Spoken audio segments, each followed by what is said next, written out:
So, Chris, I want to move to the album 4 and the song Hip to Be Square, and another mega hit for you guys.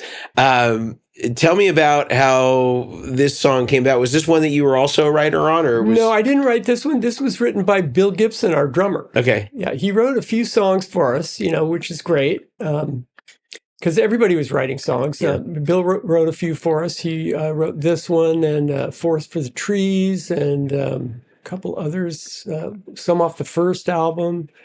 Hearts Are Made to Be Broken, which is a great song that nobody's ever heard. But maybe someday somebody will, if they can slow the tempos down enough. But yeah, Bill was great. He would come in with these nice little gems, Yeah. And he came up with this song for Hip to Be Square. I think Huey gave him the lyrics, and then he just wrote the song. Okay. But there's some pretty cool guitar parts in it. But it's mostly like fleecy rhythm guitar parts, and then there's some big football crunch sounds. That, most of it's pretty pedestrian though, guitar wise. Okay. But it was a fun song, and it was pretty good. I think it charted okay. I don't think it was like a big Billboard hit or anything. I don't think it even went top 10, but it was a very popular song with the audiences and stuff. You're saying for Hip to Be Square, this is you're talking about Hip to Be Square. Yeah, Hip to Be Square, I have here in my notes that the 4 was 3 times platinum. So I mean, it had to be one of your. Well, it was, yeah. But 4 also had Happy to Be Stuck With You. Yeah. Stuck With You went number 1 on the Billboard charts, and I wrote that one. But which has some great triads and double stops. That's a whole other thing. It's a pretty cool. It's actually I'll tell you who I borrowed that from when we get to it. But this one. Actually was also in a movie later. Yeah. And it was funny because I don't know if you've seen the movie American Psycho. Yep. But it's in that movie. And I don't know if you know about... He's a big Huey Lewis in the news. Yes. And have you read American Psycho? Because there's a whole chapter about me. Really? In the book, which is very weird. I was going to a therapist at the time, right? I was in recovery and I had been going to therapy. But anyway... so he said, I don't know if you're aware of this, but you are mentioned in this book, American Psycho, by name. And there's a whole chapter in you about you and your music. And I Want a New Drug.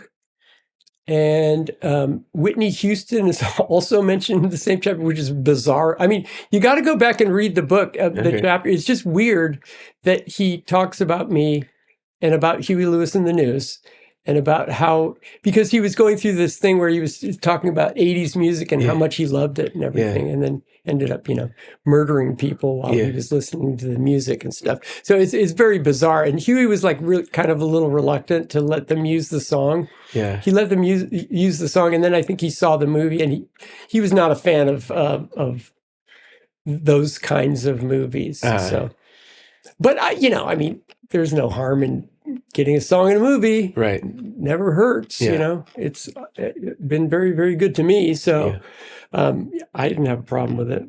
But anyway, that's what happened with this song. And Bill wrote the song. It's a great tune, and people loved it. We got the 49ers came, excuse me, 49ers came and did background vocals for us on this. So did you guys have, it was, I guess, Joe Montana era, We had right? Joe Montana, Dwight Clark, the receiver. Ronnie Lott. All right.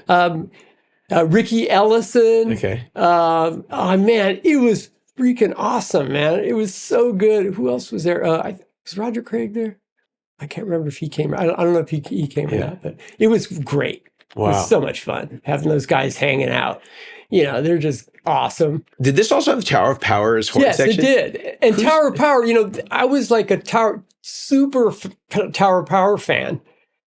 When I was growing up, they were like one of my favorite bands because it was the East Bay Funk, man. I mean, it was the stuff. And whose choice was it to get them on that song? Well, we were looking to get some horns to go out on the road and stuff and to play on the record. And we just said, well, if you're going to get some horns, you might as well get Tower of Power. They're the best because they were great. Doc and Mimi and Greg Adams and all those guys. I mean, Mick Gillette and, it was...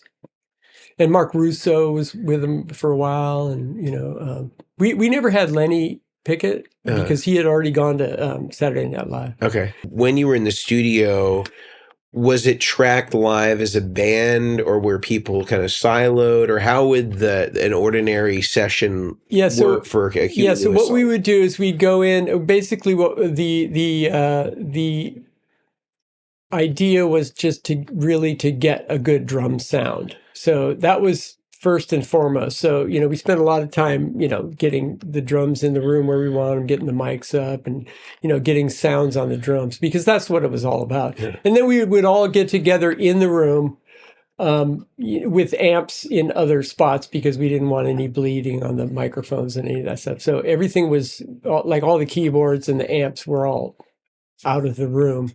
So the only extemporaneous noise that would be on the tracks would be any foot tapping or anything, which is probably negligible. Yeah. So yeah, we would just track those all together like as a band, just so that Bill could have some feel, like he was actually playing with people instead of just getting out there and hammering stuff out. So in click tracks or no click tracks? We would use click tracks for reference, but we it's kind of hard to play to a click track, especially when you're playing with other human beings. Because things do drift a little bit. Yeah. But we would get a reference tempo a lot of times and then just try to stick to it, Got it. And in terms of like processing, like on some of the songs we'll hear, some chorus or some reverb or some delays. Yeah. Was that stuff that you would use in terms of like pedals, or how was that sort of processing stuff added? So all of the processing stuff, all of the recording was all dry signal with no effects on it, but I would monitor effects. So in other words, occasionally I would print a chorus, like just a boss chorus. Are we talking about the little CE2 or the big one? No, the little blue doodad. Used to use one of those. Just a mono chorus. Yeah, just a mono chorus. And then because we recorded all the guitars mono and then we double track them sometimes. But most of the time they were just mono tracks. Yeah. Well, I'd love to have you play a little bit of Hip to Be Square. Okay, if you're willing. I think I might be able to do that. Let me see. All right.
That's it. Not much to it, really. But, kind of fleecy, sort of it's amazing. little, funk-based sort of, I love it. you know.